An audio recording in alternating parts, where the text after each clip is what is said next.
Factors that can increase risk factors. Factors that can increase the risk of cellulitis include age. Cellulitis is most likely to occur during after middle age. Obesity. Cellulitis is most common among people with excess weight or obesity. Leg issues. Swelling, edema, and ulceration can increase the risk of developing an infection. Previous cellulitis. Anyone who has had cellulitis before has 8 to 20% chance in returning. Increased indications and the infections can reoccur several times in a year. Exposure to environmental factors. These include polluted water and some animals including fish and reptiles.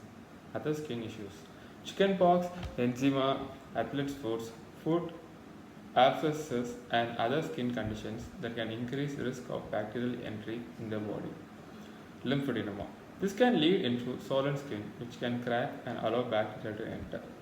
Other conditions are people with liver or kidney disease can have a higher risk of developing cellulitis. Diabetes. If a person is not able to manage their diabetic effectively, problems with their immune system, circulation, or both can lead to their skin ulcers. Weakness in immune system. People may have this if they are elder or if they have HIV or AIDS or if they are undergoing chemotherapy or radiotherapy. Circulatory problems. People with poor blood circulation have a higher risk of infection spreading to deeper layers of the skin. Recent surgery or injury. This increases the risk of infection. Intravenous drug use.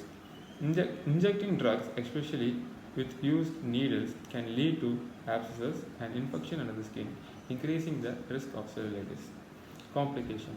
Recurrent episodes of cellulitis may damage the lymphatic drainage system and causes chronic swelling of the affected limb. Rarely, the infection can spread into deeper layers of the tissue called the fascicle lining. Necrotizing fasciitis is an example of a deep layer infection. It is an extreme emergency. Prevention.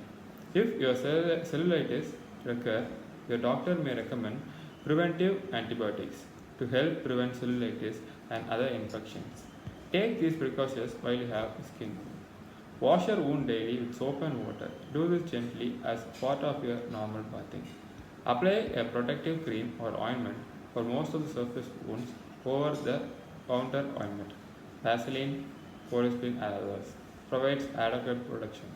Cover your wound with a bandage. Change bandage at least daily. Watch of signs of infection. Redness, pain, and drainage all sign possible infection and the need for medical evaluation. People with diabetes and those with poor circulation need to take extra precautions to treat their skin injury.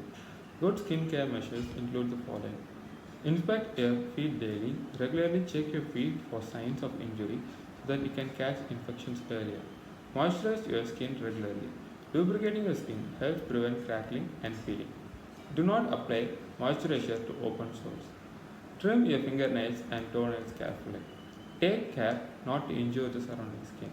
Protect your hands and feet. Wear appropriate footwear and gloves. Promptly treat infections on the skin surface superficially, such as athlete's foot. Superficial skin infection can easily spread from person to person. Don't wait to start treatment. Treat other medical conditions. Having another medical condition can increase your risk of getting cellulitis again.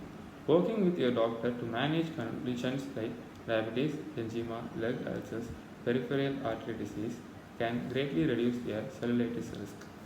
Treat lymphadenoma. Excessive fluid building up in the cases of swelling, usually in arm or leg. Of all the medical conditions that increases your risk of getting cellulitis again, lymphadenoma ranks highest. While there is no cure for lymphadenoma, it can be treated with exercise, compression bandages, elevation, and drainage. Lose weight.